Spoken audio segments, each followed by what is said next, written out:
Hey tech writers, gonna go over some best practices for creating resumes and cover letters. You hopefully read the chapter and did the exercise this week, so you have a basic understanding, but this is obviously very important and applicable for your future, so I just wanted to go over some pet peeves of mine, both as an instructor and also as a hiring manager. I've had the opportunity to work as the hiring manager for a few positions, and it's astounding the kind of stuff you get. So it's really important for you to know how to get your resume to the top of the pile. I hope this is a little more engaging than my long emails you've been getting throughout the term. If you have any questions, as always, feel free to reach out. Thanks. To start off, we'll talk through some best practices for the cover letter. This is tough. This is one of the toughest things you'll write, I think, because it's so difficult to find the balance of not completely repeating the resume, but also delivering the information that the employer is looking for. So I have a couple of pointers for you. First of all is just add value. So whatever it is that you're emphasizing in the cover letter, you want to really take advantage of the letter format that differs from the resume to tell your story. Don't simply repeat all of the bullets that you've listed in your resume, but how can you take advantage of this format to really tell your story? Do you have a special experience that you're really proud of from co-op, for example, that you can really get into detail here? Are you relocating to the area? And you want to just explain some specific circumstances that you have that you want to make the employer aware of. This is also a good opportunity for that. So just as you're writing these, think about adding value, not just repeating what you're already giving them in the resume. Also, you want to be as specific as possible. So one way to do that is to really have a great understanding of the job description. Take a look at it, read it, and then be able to use some of those keywords from the job description in your cover letter. How do your skills directly apply to this job? Showing that you've really investigated the company and this position will really bring your resume to the top of the pile. And show them that you're presenting the information in a relevant way and make you an appealing candidate. And lastly, you want to emphasize a you attitude. You obviously can't avoid using the word I in a cover letter, but you can write in an effective way that ties your qualifications back to the company. So you're not simply ending with, I'm a team player, I'm a self-starter, etc. But how do your qualifications tie back to the company? How can you benefit the company? And just constantly asking yourself, how can you make yourself relevant is going to really do a lot to take your cover letter one step further. Okay, and now we're going to move on to some resume best practices. And these tips are certainly not comprehensive, but I think they're the big ones, and by following these and understanding these, you can really elevate your resume in a big way. So, first one, pretty common, I think you guys have all heard it, you want to use action verbs. Using a varied number of action verbs can really elevate your writing, make it concise and specific, and more importantly, make you seem dynamic and energetic. So for this example, I've taken a dull version and a dynamic version. You can see in these two examples how even a pretty routine job is going to sound so much more dynamic if you're using these action verbs. So instead of saying you worked at the front desk and dealt with incoming customers, you can say you sold memberships, you facilitated tours, you listened to, analyzed, and answered customer inquiries, you trained new employees. So part of your success here is going to be to really think about, okay, what did you do and how can you communicate that dynamically? Even for these more routine positions that might not apply directly to your major, you can really add value to your resume, I think, with these kind of positions, just by, again, thinking through what did you do and how can you communicate that effectively. So I just encourage you to really practice writing with action verbs. There's a list of recommended action verbs in your text, and there are certainly many available online as well. Second, really think about creating an attractive, easy to read, effective format for your resume. This is by far one of the most important documents you'll design really in your life. So, of course, you're going to want to think about all of the document design principles we've talked through so far this term. And I really encourage you to take chances, to not be afraid to stray from the norm a little bit. Obviously, you want to maintain a professional look, but it doesn't hurt to make different choices that are one, effective, two, showing your strengths, emphasizing your strengths, and three, just making you stand out from the crowd. Ultimately, the hiring manager is going to be reading hundreds, sometimes, well, maybe not read thousands, but sometimes thousands of people are applying for jobs nowadays. So it really helps to think through how can you bring your resume to the top of the pile. As you write in the text, there are two basic forms of resume. There's the chronological resume here that shows your objective, and then basically just a list of all of your previous experience.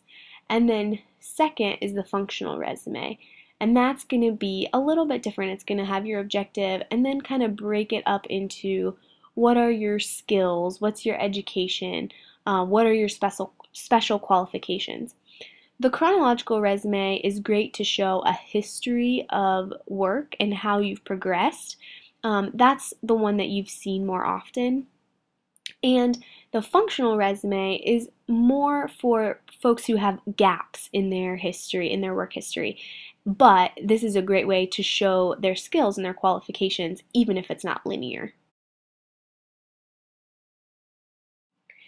Even though the text lays out the chronological and functional resume as the two major formats, I don't think you need to be stuck in either category. I would really encourage you to take the liberty to combine elements from both. The major emphasis here is thinking about who you are as an individual, as a professional, and where your strengths lie, and what format of resume is really going to emphasize that. So, one popular way of doing that now is to combine the two by including this profile section right after the objective.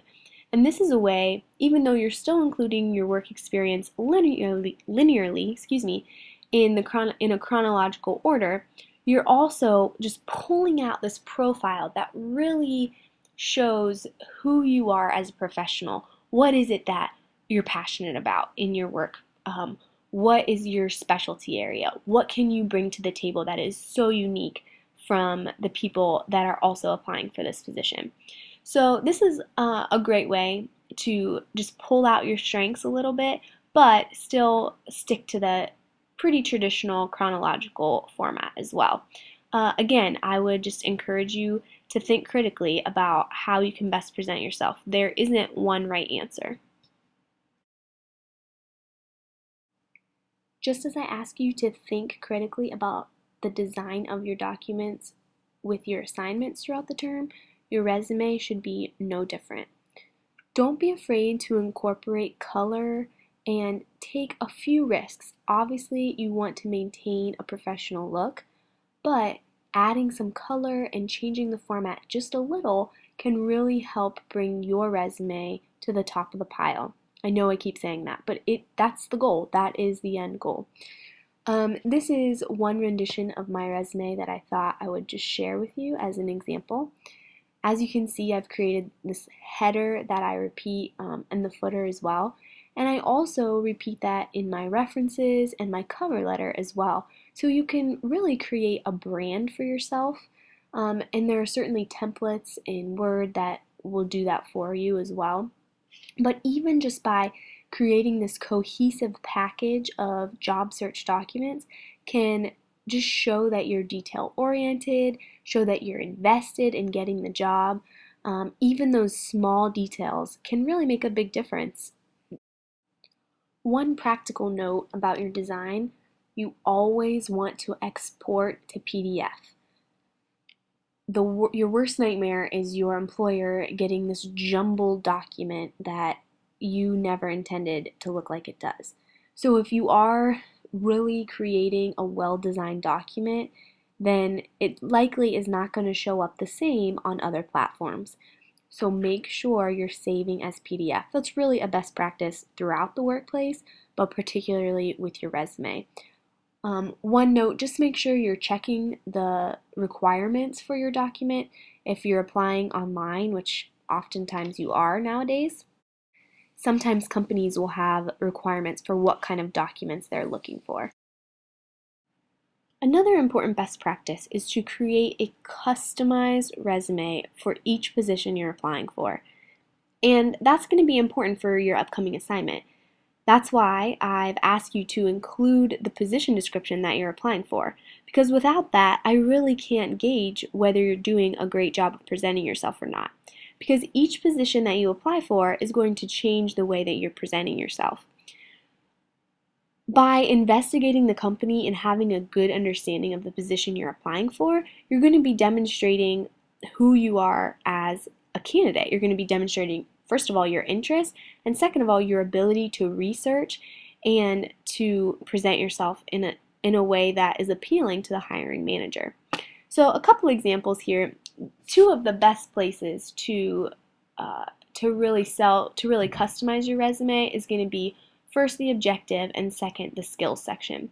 So here's an example of the objective. An overly generalized objective, for example, an accounting position with a CPA firm. To customize the objective, first of all, you can always put in the company's name. That's going to, right off the bat, let them know that you've taken the time to really customize your resume for them. And then also take on that, this is another example of how you can take on the you attitude. So they're an accounting position with the company X, where both analytical and interpersonal communication skills and knowledge are valued. So it's not just about what you can bring to the table, but it's also what the company values and are you a good fit. So there's a number of ways to do this. This is just one example, but with your objective statement, it's really not even worth including if it's just the sweeping generalization. This is really a part of the resume that is an opportunity to speak directly to the company. Another great place to really customize is the skills section, and this is going to differ greatly depending on the position that you're applying for. Depending on your field, a lot of positions tilt toward one way or the other in terms of your specialization. I know for me, some of my previous experience has been more focused on event planning. Some of my previous experience has been more focused on marketing. Some has been primarily writing or design work. So for me, this skill section is really an opportunity to focus on the position at hand and how I can really sell myself in the area of expertise that they're looking for. So this is just an example of a skills section.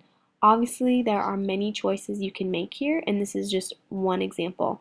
I've really tried to sum myself up. What are 3 or 4 things that you're really proud of about yourself that are essential to you as a professional, and how can you include that in an effective and engaging way in your resume? I think the most common comment I write on students' resumes for this assignment is, how much? How many? What were you doing exactly? Explain yourself. So I would really encourage you to ask yourself those questions as you're creating your resume this week. You want to create a resume that really uses concrete language and specificity to present yourself in the best way possible.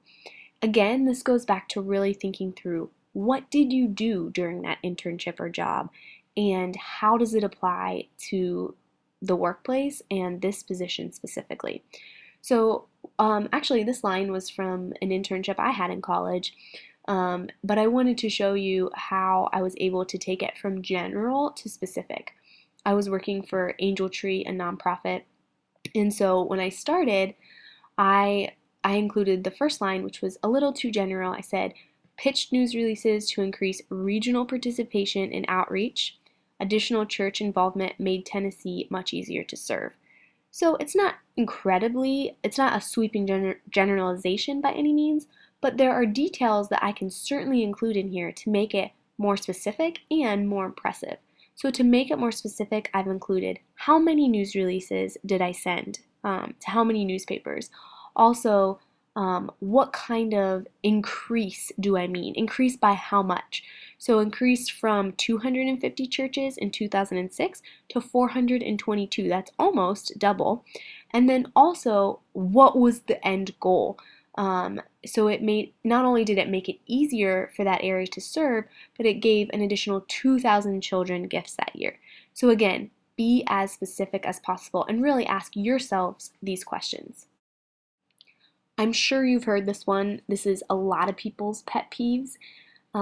Keep it to one page. Really, at this stage in your game, unless of course you do have extensive experience, most likely if you're just out of college, one page is more than enough to really showcase yourself. Once you have substantial experience, then it's certainly reasonable to change it to 2. But for now, and certainly for this assignment, I'd say 1 page is the way to go.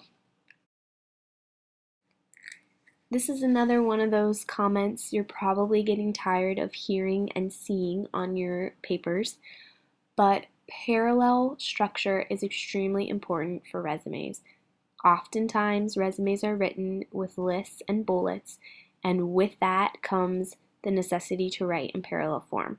I know it seems like a nuisance or this minute detail, but it really helps the hiring manager comprehend your resume quickly and without distraction.